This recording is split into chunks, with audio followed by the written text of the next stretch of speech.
friends, and welcome to chapter 2. I have already taken a look at the first page. I'm going to show it to you now. This, if you pause, is the first page of chapter 2, and it is written in a way that is completely messing with my dyslexia. I cannot explain to you how awful this page was for me. It's written backwards sometimes. It's written in a terrible font and it's upside down. And I even tried putting a mirror to it as it says that you should be able to do, and that doesn't work. So I had to write all the words underneath it, and that made it, it made it easier. But I couldn't read it to you without writing those words down. I just couldn't. It wasn't going to happen. Okay. Chapter 2, and some of it doesn't make sense. I know I'm sure it's part of a code, but okay. We're gonna go through it, and we're gonna put it into our brains and make it work. If you were to hold this book up to a mirror, you would see at once how confusing it is to read. Okay, here we begin. Back reflected are they when words and letters, you, too. In fact, the entire world looks confusing in a mirror, almost as if other whole A is there, exactly surface silver, shiny, the beyond world. In live, and it says live, not life. In live we world, the as same the word, ward. Life is perplexing enough without thinking about other words staring back at you from the mirror, which is why people who spent a great deal of time looking in the mirror tend to have trouble thinking about anything except, here we go again, much so after discover they secrets, whatever. There's more. Sidling, unknown, previously, a as such reflection, very that at them watching already was who moment. I assure you this will happen again, probably in this chapter. Yeah. The Baudelaire orphans, of course, had not spent very much time looking in a mirror recently, as they'd been quite preoccupied, a word which here means in desperate and mysterious circumstances brought about by Count Olaf. But even if they had spent every waking moment staring at their own reflections, they would not have been prepared for the perplexing sight waiting for them at the end of the sloping lawn. When Violet Class and Sunny at last caught up with Kit Snicket, it felt as if they had stepped into the world on the opposite side of the mirror without even knowing it. Impossible as it seemed, the lawn disposition, the children at the roof of a building, dispositioned the children at the roof of a building, okay? But a building that lay flat on the ground instead of rising up towards the sky. The Baudelaire shoes were inches from the roof's glittering shingles, where a large sign read Hotel Detriment. Below the sign, farther from the orphans, was a row of windows with the number 9 emblazoned on each of their shutters. The row was very long, stretching out to the left and right of the Baudelaires, so far that they could see the end of it. Below the row of windows was another with the number 8 emblazoned on the shutters, and then another row with 7, and so on, and so on, the numbers getting further and further away from the Baudelaires, all the way down to 0. Protruding from one of the 0 windows was a strange funnel, which was spewing a thick white fog towards the siblings, covering a set of stairs leading to a large curved archway, 1 story above, marked entrance. The building was constructed from strange, shimmering bricks, and here and there on the building were large, strange flowers and patches of dark green moss, which all lay out on the ground in front of the children. After a moment, one of the shutters opened, and in an instant the Baudelaires realized why the Hotel Detriment seemed so perplexing. They had not been staring at the building at all, but at its reflection in an enormous pond. The actual hotel stood at the front end of the pond and was reflected onto the pond surface. Normally, of course, it is easy to tell a building from the reflection in a body of water, But whoever had designed the Hotel Detriment had added several features to confuse passersby. For one thing, the building did not stand up straight, but tilted towards the ground at a precise angle, so that the pond only reflected the hotel and none of the surrounding landscape and sky. Also, all the hotel's signage, which is simply a fancy word meaning signs, was written backwards, so the number on the windows could only be read correctly in the pond. And the words on the roof of the actual hotel read, backwards, Detriment Hotel. Finally, some hard-working gardener had managed to grow lilies and moss on the bricks of the hotel, the same sort of lilies and moss that grow on the surface of ponds. The three siblings looked down at the pond and then at the hotel back and forth several times before they were able to get their bearings, a phrase which here means stop staring at this perplexing sight and direct their attention to Kit Snicket. Over here, Baudelaires, the pregnant woman called, and the children saw that Kit had taken a seat on an enormous blanket laid out on the lawn. The blanket was heaped with enormous food to feed an army. With enough, sorry, not enormous food, enough food to feed an army. Had an army decided that morning to invade a pond? There were 3 loaves of bread, each baked into a different shape, lined up in front of little bowls of butter jam and what looked like melted chocolate. Alongside the bread was an enormous basket containing all sorts of pastries, from muffins to donuts to custard eclairs, which happened to be a favorite of Klaus's. There were 2 round tins containing quiche, which is a sort of pie made of eggs, cheese, and vegetables, and a large planter of smoked fish, and a wooden tray piled high with a pyramid of fruits. 3 glass pitchers held 3 different kinds of juice, and there were silver pots containing coffee and tea. And laid out in a sort of fan was silverware with which to eat it all, and 3 napkins that were monogrammed, a word which here means had the initials V.B., K.B., and S.B. embroidered on them. Sit down, Kit said, taking a bite of a pastry covered in powdered sugar. As I said, we don't have much time, but that's no excuse for not eating well. Help yourselves to anything you like. Where did all this food come from? Klaus asked. One of our associates laid it out for us, Kit said. It is policy of our organization that all picnics travel separately from the volunteers.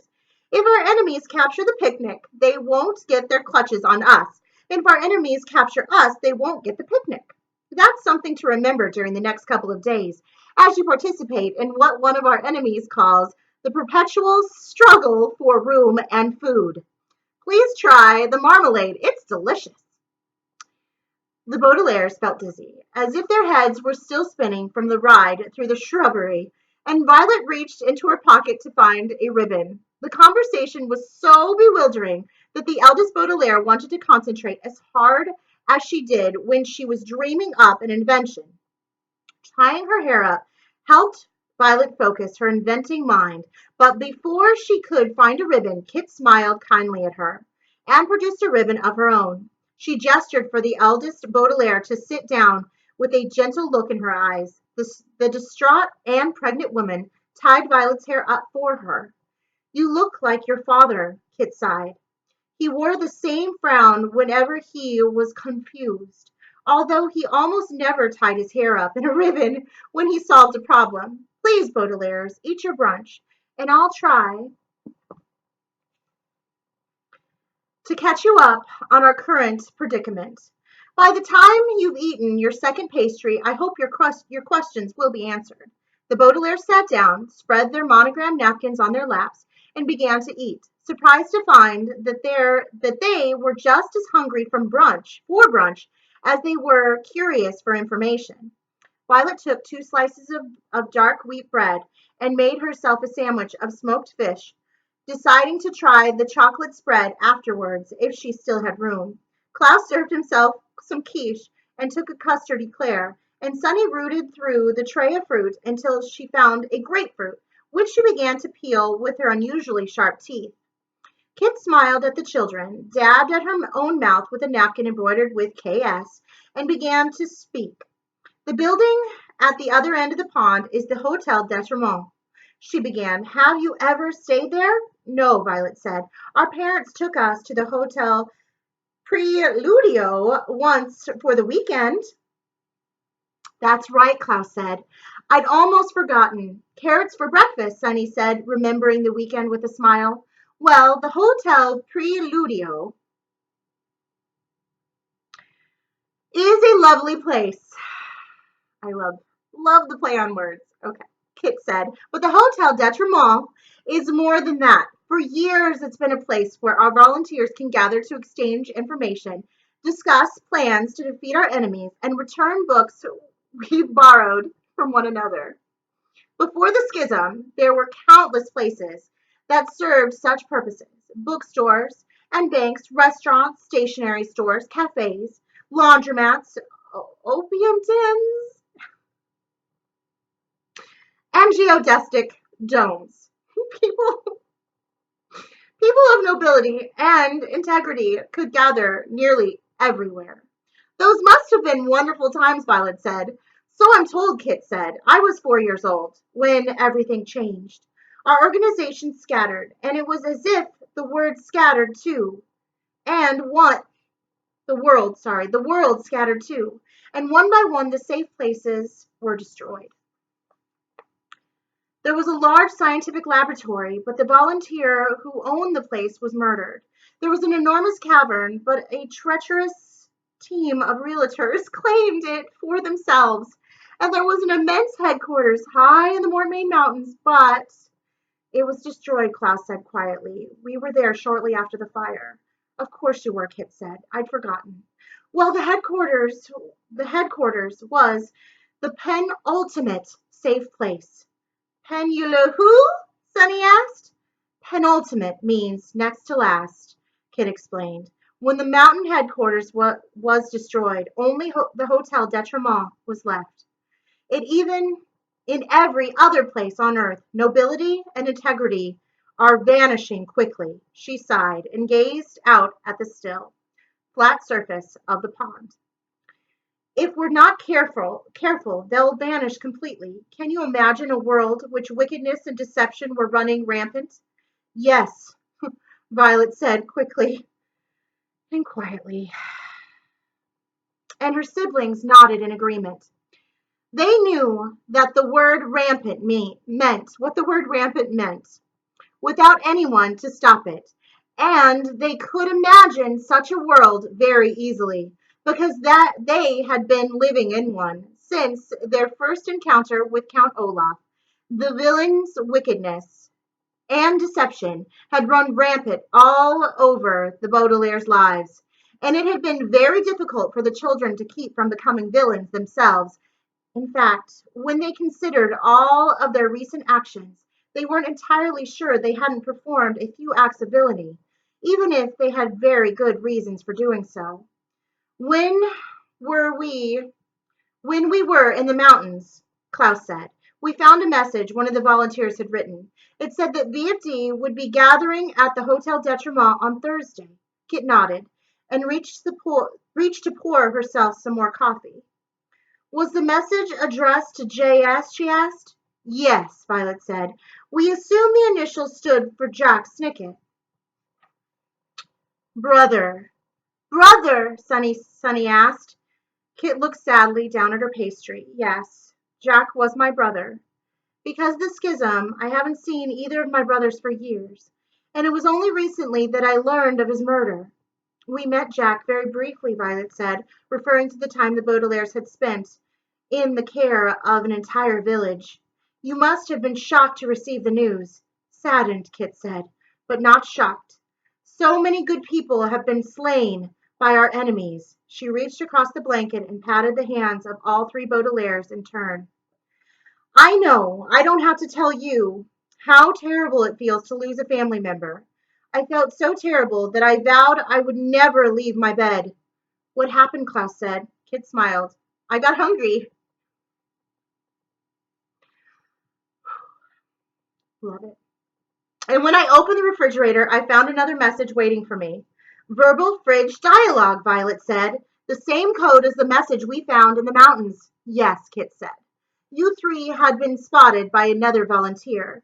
We knew, of course, that you children had nothing to do with my brother's death, no matter what that ridiculous reporter wrote in the Daily Punctilio. The Baudelaires looked at one another. They had almost forgotten about Geraldine Julien, a journalist who had caused them much inadvertent trouble.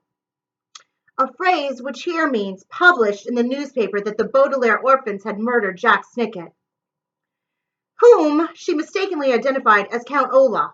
The siblings had found it necessary to disguise themselves several times, so as not to be captured by the authorities. Who spotted us? Klaus asked. Quigley Quagmire, of course, she said. He found you in the Mortmain Mountains, and then managed to contact me when we were separated from him. He and I managed to meet each other in an abandoned bathrobe emporium, where we disguised ourselves as mannequins while we figured out what to do next. Finally, we managed to send a volunteer factual dispatch to Captain Winterson's submarine. Queequeg, Sunny said, naming the underwater vehicle where she and her siblings had recently spent a dreadful few days. Our plan was to meet up with you at Briny Beach, Kit said, and proceed to the Hotel d'Edgermont for the VFD gathering. But where's Quigley? Violet asked. Kit sighed and took a sip of her coffee. He was very eager to see you, she said, but he received word from his siblings. Duncan and Isadora, Klaus cried. We haven't seen them for quite some time. Are they safe? I hope so, Kit answered. The message they sent was incomplete, but it sounded as if they were being attacked in midair while flying over the sea. Quigley went to help them immediately in a helicopter we stole from a nearby botanist. If all goes well, you'll see all three Quagmire triplets on Thursday. That is unless you cancel the gathering. Cancel it? Violet asked. Why would we do a thing like that? The last safe place may not be safe after all, Kit said sadly. If that's the case, you Baudelaires will need to send VFD a signal that Thursday's gathering is canceled. Why not safe? Sunny asked. Kit smiled at the youngest Baudelaire, opened the cardboard folder that the Baudelaires had retrieved from the taxicab and began to page through the papers inside. I'm sorry this is so disorganized, she said. I haven't had time to update my commonplace book. My brother used to say that if only one had a little more time to do some important reading, all the secrets in the world would become clear. I've scarcely looked at these maps, poems, and blueprints that Charles sent me, or chosen wallpaper for the baby's room. Wait one moment, Baudelaires. I'll find it. The children helped themselves to more brunch, trying to be patient as Kit looked through her folder, pausing from time to time to soothe out the particularly crumpled papers. At last she held up a tiny piece of paper, no bigger than a caterpillar, which was rolled into a tiny scroll. Here it is, she said. A waiter slipped this to me last night by hiding it inside a cookie.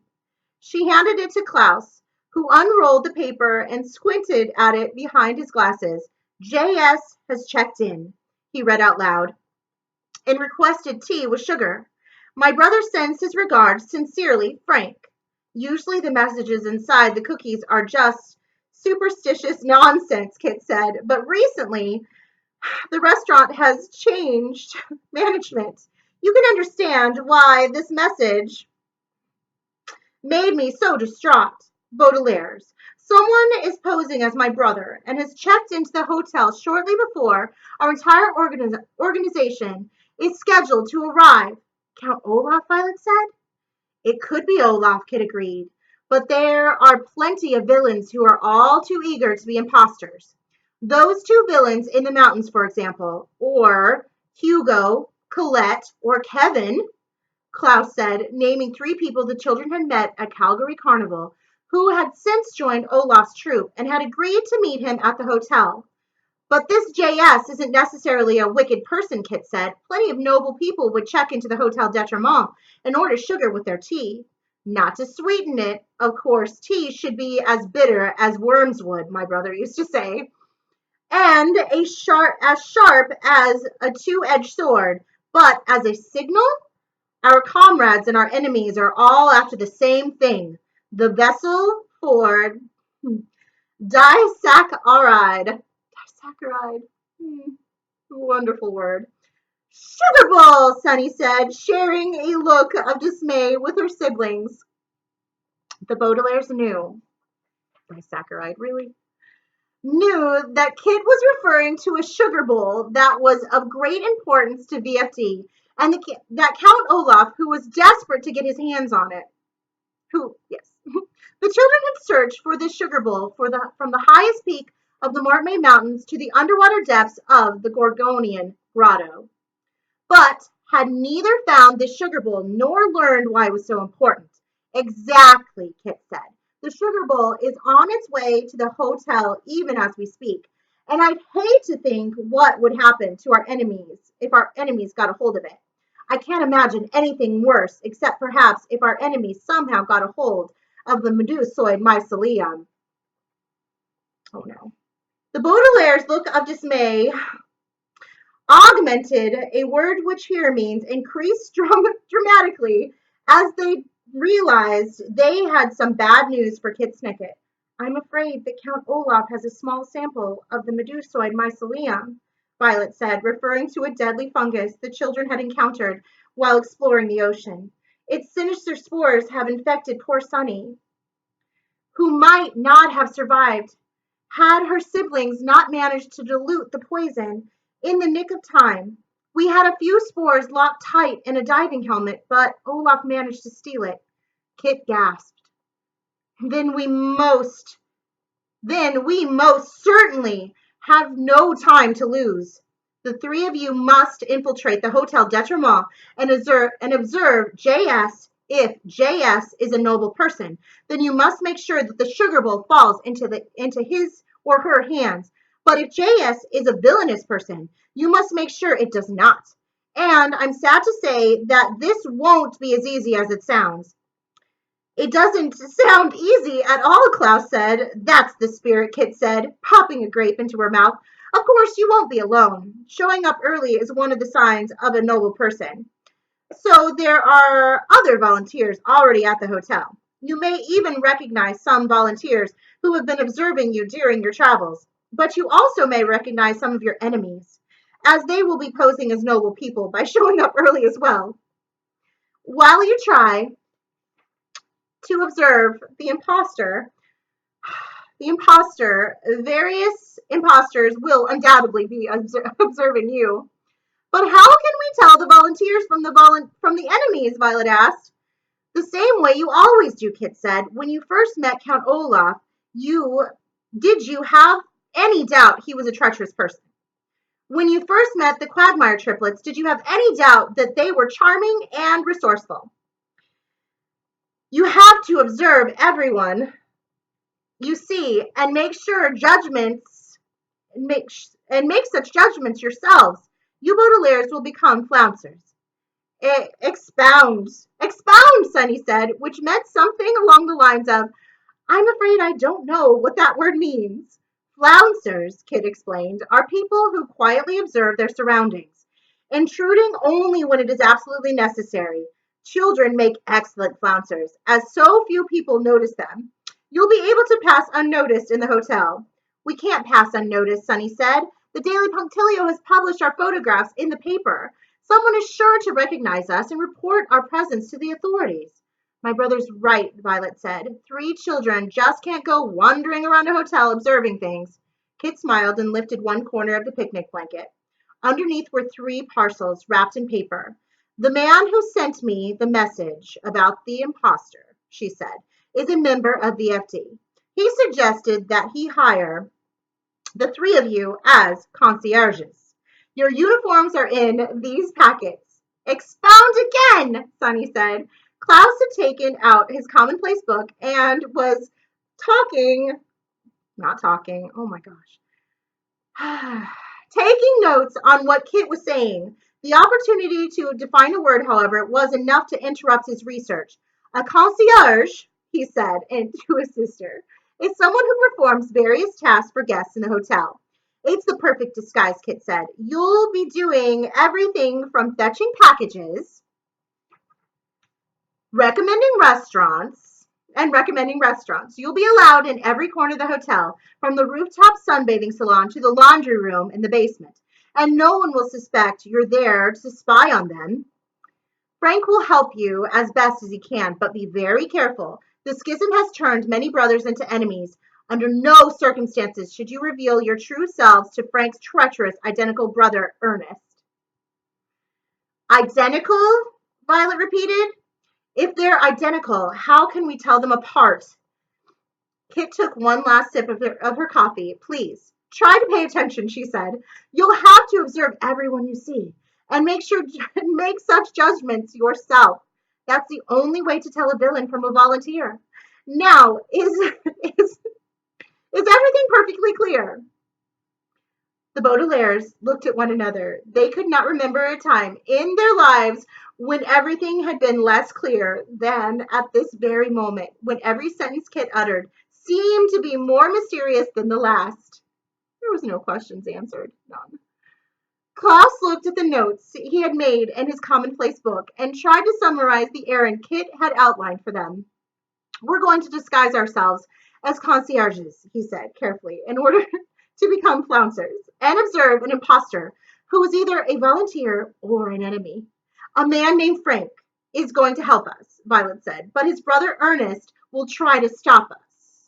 There are several other volunteers in the hotel, Klaus said, but several other enemies as well. Sugar Bowl, Sunday said. Very good, Kit said approvingly. When you're done with your brunch, you can change into your uniforms behind that tree and signal to Frank that you're on your way. Do you have something you can throw into the pond? Violet reached into her pocket and drew out a stone she had picked up at Briny Beach. I imagine this will do, she said. That's perfect, Kit said. Frank should be watching from one of the windows at the hotel, unless, of course, Ernest has intercepted my message and is watching instead. In any case, when you're ready to meet him, you can throw the rock into the pond, and he'll see the ripples and know you're on your way. Aren't you coming with us? Klaus asked. I'm afraid not, Kit said. I have other errands to perform, while Quigley tries to resolve the situation in the sky. I will try to resolve the situation in the sea, and you'll have to resolve the situation here on land. Us alone? Sunny asked. She meant something along the lines of, do you really think 3 children can accomplish all this by themselves? And her siblings were quick to translate. Look at yourselves, Kit said, and gestured towards the pond. The Baudelaires stood up and stepped close to the water's edge and leaned over the pond so the reflection appeared at the front of the roof of the hotel. When your parents died, Kit said, you were just a young girl, Violet. But you've matured. Those aren't the eyes of a young girl. They're the eyes of someone who has faced endless hardship. And look at you, Klaus. You have the look of an experienced researcher, not just the young reader who lost his parents in a fire. And Sonny, you're standing on your own 2 feet, and so many of your teeth are growing in that they don't appear to be of such unusual size as they were when you were a baby. You're not children anymore, Baudelaires. You're volunteers, ready to face the challenges of a desperate and perplexing world. You must go to the Hotel Detremont and quickly must go to the self-sustaining hot air mobile home. And I must go to the coral formation of dubious quality where an inflatable rat should be waiting. But if Quigley manages to construct a net big enough to capture all those eagles, and I manage to contact Captain Wintershins and have him meet me at a certain clump of seaweed, we'll be here on Thursday, sorry. Hector should manage to land his self-sustaining hot air mobile home on the roof, even with all of us on board. Hector, Violet said, remembering the man who had been so kind to them in the village of foul devotees, and his enormous invention that had carried him away from the Baudelaires. He's safe? I hope so, Kit said quietly and stood up. She turned her face from the Baudelaires, and her voice seemed to tremble as she talked. Don't worry about the brunch things. The brunch things, Baudelaires. One of my comrades has volunteered to clean up after our picnic. He's a wonderful gentleman. You'll meet him on Thursday, if all goes well. If all goes well. But she could not finish her sentence. Instead, she gave a little whimper, and her shoulders began to shake as the Baudelaires looked at one another. When someone is crying, of course, the noble thing to do is to comfort them. But if someone is trying to hide their tears, it may also be noble to pretend you do not notice them, so they will not be embarrassed. For a moment, the children could not choose between the noble activity of comforting a crying person and the noble activity of not embarrassing a crying person. But as Kit Snicket began to cry harder and harder, they decided to comfort her. Violet clasped one of her hands. Klaus put an arm around her shoulder. Sunny hugged Kit above the knees, which was as high as she could reach. Why are you crying? Violet asked. Why are you so distraught? Because all will not go well, Kit said finally. You may as well know that now, Baudelaires. These are dark days, as dark as a crow flying through a pitch-black night. Our errands may be noble, but we will not succeed. I suspect that before Thursday I'll see your signal and know that all hopes have gone up in smoke. But how will we signal? Klaus asked.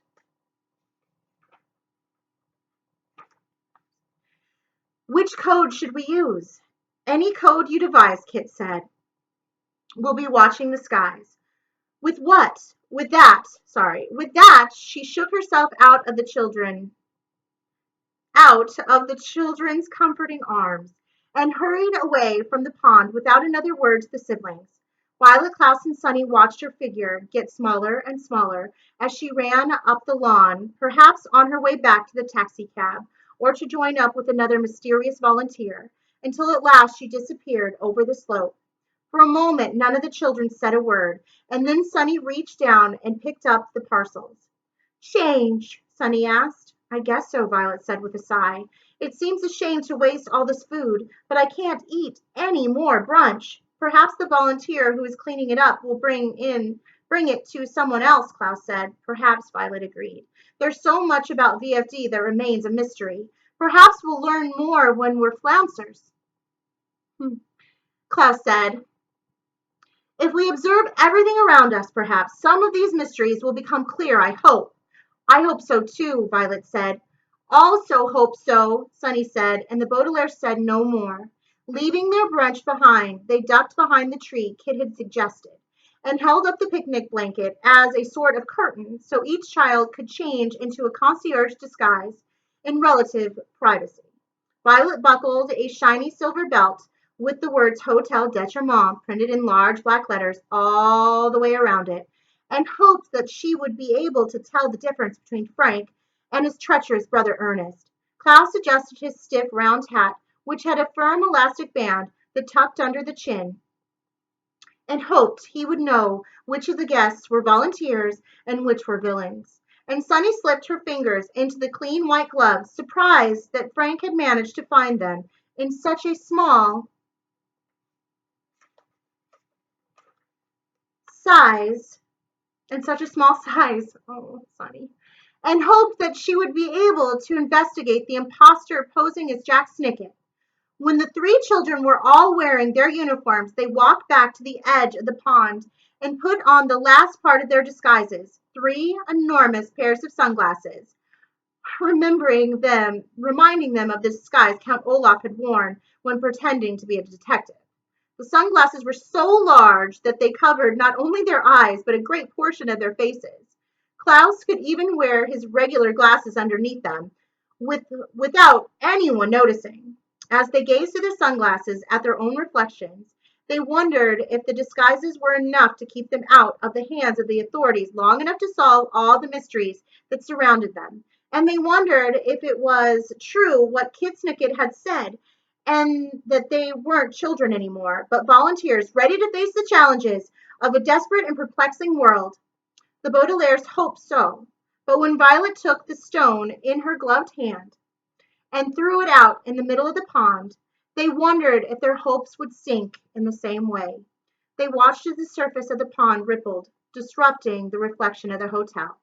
The children watched the shingles of the roof turn into a blur, and they watched the word detriment disappear as if it were written on a piece of paper someone was crumpling in their hand. They watched each row of windows melt together, and they watched all the flowers and moss dissolve into nothing as the stones sank deeper and deeper into the pond, and the circular ripples spread further and further across the reflection. The Baudelaire orphans watched this reflected world, disappear and wondered if their hopes would also disappear into the strange rippling world of the Hotel d'Etremont. And of course, backwards words, upside down, all that sort of thing.